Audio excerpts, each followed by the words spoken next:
Hello, everybody. My name's Rick McCutcheon. I'm a Dynamics 365 Business Applications MVP. Here today on Partner Talks, I have another Dynamics 365 Business Applications MVP, Antti Pajunen. Antti, introduce yourself, tell the people who you are and what you do. Hey everyone, Rick, thanks for having me. Like Rick said, my name's Antti. I come from Finland. Currently living in Spain for a couple of months to enjoy the sunshine and escape the dark months of Finland. Yeah, I mean, I'm a simple guy. My history is with CRM, so a simple CRM guy. Transitioned from the world of CRM more to Power Platform and helping out customers succeed with low code and no code. Let's talk a little bit about your journey to become an MVP. How did that happen? Yeah, it all. I think it all started from a guy called Jonas Rapp in Sweden, which I think many of the listeners might know as well. So Jonas nominated me back in 2018, I think it was. I did a lot of work on project service automation back then, and sort of got into the community before the pandemic hit around 2018, and started traveling, seeing and meeting people, talking at conferences, and some years later, here we are. Okay, so tell me a little bit about your business because you're not only an MVP, you're a business owner and you've got a very interesting take on things. So let the audience know what you're doing these days. Yeah, so I'm a co-founder at a company called Forward Forever.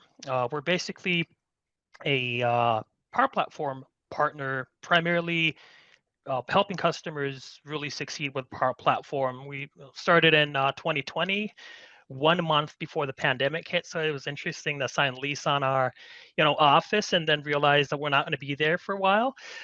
So we got started when the pandemic hit and have been working with customers on Power Platform on really, on how to govern it, and then also on building on building business solutions and apps on it for about 4 years now. And we're already, also in that ISV angle and ISV cycle. You could say we have a product called Sustainability Action Pack to help with sustainability metrics and reporting for cities in the European Union. So that's sort of the ISV leg that we're, looking at growing, and hopefully looking at North America as well.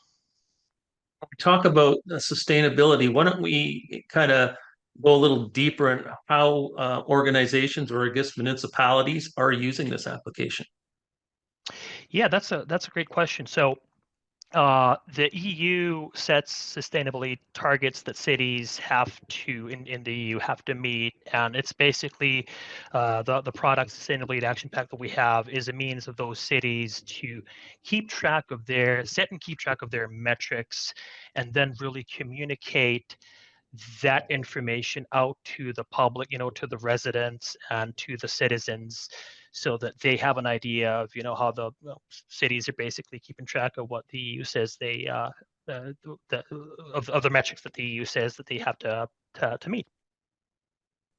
And I think, that's very important in this day and age. And, I think for EU um, governments, I think they're on track. And I see that also happening in North America. Myself being in Canada, the same sort of thing happens in many places in the US and other spots in the Americas. So I think that product's going to do very, very well for you. We met a couple of weeks ago in Spain at the Resco.NEXT conference, Resco Mobility. Our friends over there had their yearly conference in southern Spain, and they had a great turnout, a couple of days of great content, and a fantastic networking event. So let's talk a little bit about Resco and what did you see at Resco and what did you like? Yeah, that's a broad question. Let me let me try to summarize and condense that. So in a nutshell, I've been working with Resco since around 2019. I used to do some work on field service, so I had naturally, their old field service mobile apps familiar to me, and their CRM system. But what was really a really pleasant surprise to see was how they, as an ISV, have been able to productize and create their own products on Power Platform without really building a specific kind of plugin or an add-on to a business system such as an ERP or a CRM, but more as a generic product that any company can use in their line of work. So really seeing their three products, how they've created them, and how they're now launching them, and what that those products entail. That was really eye-opening to see because from also from an ISV angle, I always say that I think the ecosystem that we're in, which I call a brand owner's ecosystem, Microsoft being the brand owner, presents its own challenges. So seeing what is really possible to do and how other ISVs are creating their products and marketing them is always extremely fascinating. So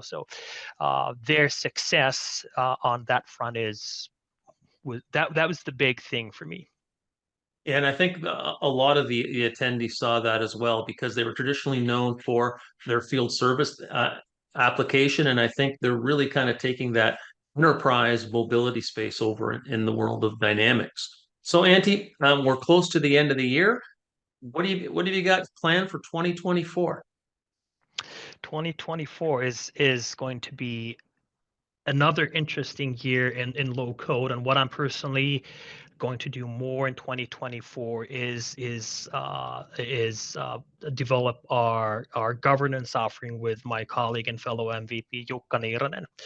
So that's sort of been my personal angle for the past 2-3 years is how to help customers govern the platform, and that's something we're taking further, looking at options on how can we productize that angle even better and make it simpler for customers, not just talk tech but also talk process and business at the same time to really provide more value than just saying, hey, Mrs. Admin, click this button so that the platforms does that and that. Maybe touch on the business side a bit more as well. Okay, Antti, sounds like you're going to have a busy year. So I'm sure I'll be back to talk to you to find out more about this governance tool because that, just like the sustainability, is very interesting to me. And I think the market is going to be looking for it. So thanks for your time and have a great day. Thanks, Rick.